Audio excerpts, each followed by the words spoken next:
প্রকৃতির রুদ্ররূপ নিয়ে সমুদ্রের বুক চিরে ধেয়ে আসছে এক প্রলয়ঙ্কারী দুর্যোগ। প্রশান্ত মহাসাগরে সৃষ্ট জলবায়ুর বৈরী আচরণ ও শক্তিশালী এল নিনোর প্রভাবে আশঙ্কাজনক হারে রূপ বদলে তীব্রতর হয়ে উঠেছে গ্রীষ্মমণ্ডলীয় ঘূর্ণিঝড় লালা। সম্ভাব্য মহাসংকট মোকাবিলায় উপকূলীয় এলাকায় ইতিমধ্যেই সর্বোচ্চ সতর্কতা জারি করেছে স্থানীয় প্রশাসন ও আবহাওয়া পূর্বাভাস কেন্দ্রগুলো। প্রকৃতির এই আসন্ন তাণ্ডবের খবরে পুরো অঞ্চল জুড়ে এখন চরম আতঙ্ক ও উদ্বেগ বিরাজ করছে।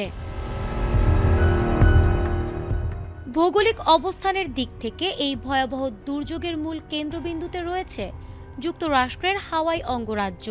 বিশেষ করে এর আওতাধীন বিগ আইল্যান্ড, মাউই, মোলোকাই ও কাহুলাওয়ে দ্বীপপুঞ্জ এই শক্তিশালী হারিকেনের সরাসরি আঘাতের মুখে পড়েছে।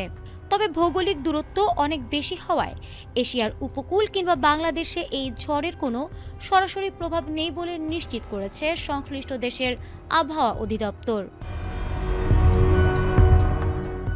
জানা গেছে, ঘূর্ণিঝড়টির কেন্দ্রের কাছাকাছি বাতাসের সর্বোচ্চ গতিবেগ ঘন্টায় 85 মাইল বা 137 কিলোমিটার পর্যন্ত পৌঁছাচ্ছে। বসুন্ধরা টিস্যু, অশুদ্ধতার বিরুদ্ধে এক বিন্দুও ছাড় নয়। দুর্যোগপূর্ণ আবহাওয়ার কারণে ইতিমধ্যেই ওই অঞ্চলে মুষলধারে বৃষ্টি ও প্রবল ঝোড়ো বাতাস শুরু হয়েছে। আকস্মিক এই তাণ্ডবে উপড়ে পড়েছে বহু গাছপালা ও বিদ্যুতের খুঁটি, যার ফলে হাওয়াইয়ের প্রায় 40 থেকে 42 হাজারেরও বেশি গ্রাহক সম্পূর্ণ বিদ্যুৎহীন হয়ে অন্ধকারে নিমজ্জিত হয়েছেন।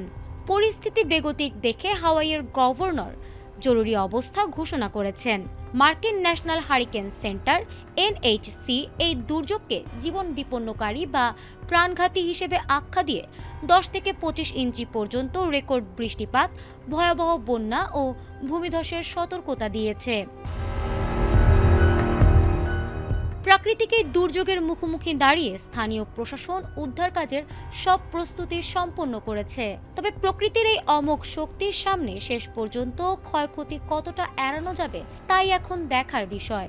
আবহাওয়া বিশেষজ্ঞদের মতে আগামী কয়েক ঘন্টা এই অঞ্চলের মানুষের নিরাপত্তা ও জানমাল রক্ষার জন্য অত্যন্ত সংকটপূর্ণ ও বড় পরীক্ষা হতে যাচ্ছে। ফারহানা হক, ATN বাংলা।